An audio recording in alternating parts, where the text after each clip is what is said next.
L'édito politique sur Europe 1 avec Le Figaro. Bonjour Vincent Trémollet de Villers. Bonjour Dimitri, bonjour Anissa, adieu Gabriel et bonjour à tous. Vincent, samedi, le rabbin d'Orléans a été agressé en rentrant de la synagogue par un ado de 16 ans. Cette nouvelle attaque antisémite, elle nous rappelle que les actes de la sorte explosent depuis le 7 octobre. Comment sortir la France, Vincent, de cette spirale ? Cette agression est venue clore de façon tragique et malheureusement révélatrice un samedi que l'on peut qualifier de finkelkrautien. Cela fait des années que le philosophe nous prévient que l'extension sans limite du domaine du racisme finira pour provoquer, au nom de l'antiracisme, l'agression des juifs et, si l'on prend le vocabulaire de la gauche racialiste, des blancs. Samedi était organisée une grande marche contre le racisme dont une des affiches était directement inspirée des codes de l'antisémitisme des années 30. Je parle bien entendu de l'affiche de Cyril Hanouna que LFI a finalement retirée. Nous étions donc devant un mouvement qui dénonce un retour du fascisme tout en utilisant les codes hitlériens les plus ignominieux. Cette contradiction absolue dit tout du naufrage de l'antiracisme. Alors c'est vrai que tout semble inversé. On a l'impression que l'antiracisme devient un passe-droit pour l'antisémitisme. Mais plus qu'un passe-droit, Dimitri, c'est un carburant. Regardez l'incroyable et insupportable entreprise de nazification d'Israël auquel se livre la France insoumise en accolant de façon quasi mécanique l'accusation de génocide à l'évocation de l'État hébreu.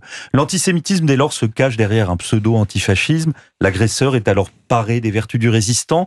C'est ce que l'on a vu quand au lendemain du pogrom du 7 octobre, Rima Hassan et d'autres chez les Insoumis ont qualifié le Hamas de mouvement de résistance. C'est une dialectique criminelle aux effets dévastateurs et dont les Français juifs sont directement victimes. Alors si je vous comprends bien Vincent, dans cette folle logique, le supposé dominé est toujours victime et le dominant coupable. Elisabeth Lévy, au début du siècle, avait déjà lancé l'alerte par une formule devenue célèbre. L'antifascisme ne passera pas. Elle avait vu juste. L'antiracisme dévoyé est un poison qui fait mal à la France depuis longtemps. Alors, il emporte dans sa logique la notion volontairement trompeuse d'islamophobie, avec l'objectif de renforcer le sentiment victimaire. Et là aussi, les effets peuvent être tragiques. Quand Edoui Plenel parlait, je le cite, de l'enfance misérable des frères Kouachi, et quand il accusait Charlie Hebdo de faire, j'ouvre les guillemets, la guerre aux musulmans, n'était-ce pas le début d'une justification de l'injustifiable ? De la même façon, quand des journalistes expliquent à la télévision, comme c'est arrivé la semaine dernière, que le désir explicite de planter du blanc n'est pas du racisme anti-blanc, n'est-ce pas une minoration du crime de Crépol ? Vous connaissez le sophisme, Dimitri ? Le blanc ne peut pas être victime de racisme puisque sa situation de privilégié, sa couleur de peau, en font à la fois l'inventeur et l'agent du racisme. Si vous poussez cette logique à l'extrême dans l'affaire de Crépol, la victime devient coupable et les coupables deviennent victimes.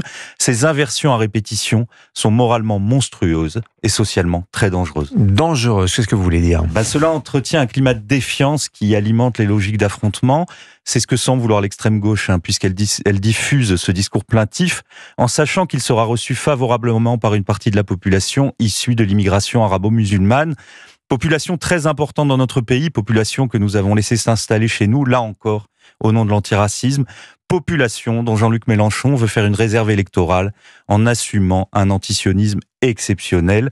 La gauche insoumise marche en faisant croire qu'elle traque l'antisémitisme d'hier, mais en vérité, elle est le terreau de l'antisémitisme d'aujourd'hui et de demain. L'édito politique sur Europe 1. Merci Vincent Trémollet de Villers. À la une du Figaro ce matin, affaires et politiques, l'activisme d'Elon Musk réveille les oppositions. Merci Vincent.